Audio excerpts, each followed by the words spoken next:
C'est sous forme d'un cours magistral que le professeur Didier Ngalebaye a donné une conférence académique ce 30 mai à la faculté des lettres, arts et sciences humaines. Face à plusieurs étudiants et chercheurs, le maître de conférence de philosophie à l'université Mariangwabi a présenté l'épistémo-éthique comme l'une des solutions alternatives à la recherche de la vérité dans les universités des sciences en contexte d'oralité. Ce modèle a deux avantages. Il réconcilie le monde de la décision, donc la décision publique, privée, associative, avec le monde de la recherche, donc l'université. Parce qu'aujourd'hui, quand les ministres ont des études à faire, ils envoient à l'étranger. Le deuxième avantage, c'est qu'une fois qu'on a cette réconciliation, l'université est réconciliée avec la société.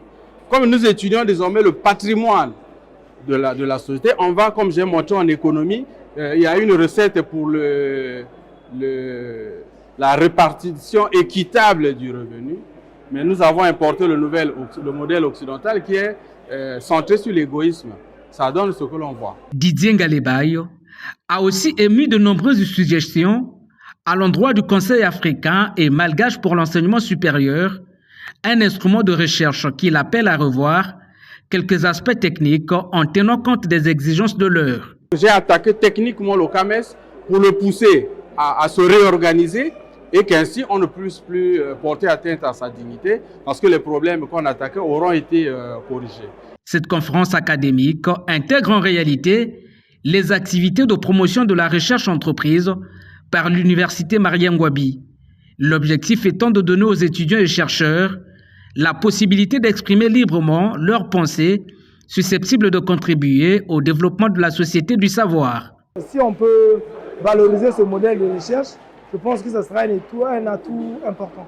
L'histoire que nous avons étudiée et ce que nous étudions jusqu'aujourd'hui sur nos bancs d'école ne reflète pas vraiment la réalité. Nous sommes en une espèce de supercherie, de tromperie généralisée, mais que nous étudions comme étant une réalité.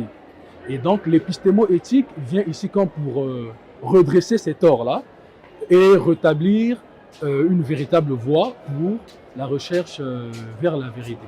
Des figures emblématiques de la philosophie africaine comme les professeurs Théophile Obenga et Grégoire Lefoba ont rehaussé de leur présence à cette conférence académique, durant laquelle ils ont usé de leur savoir-faire en la matière en vue d'élargir le champ de connaissances des participants.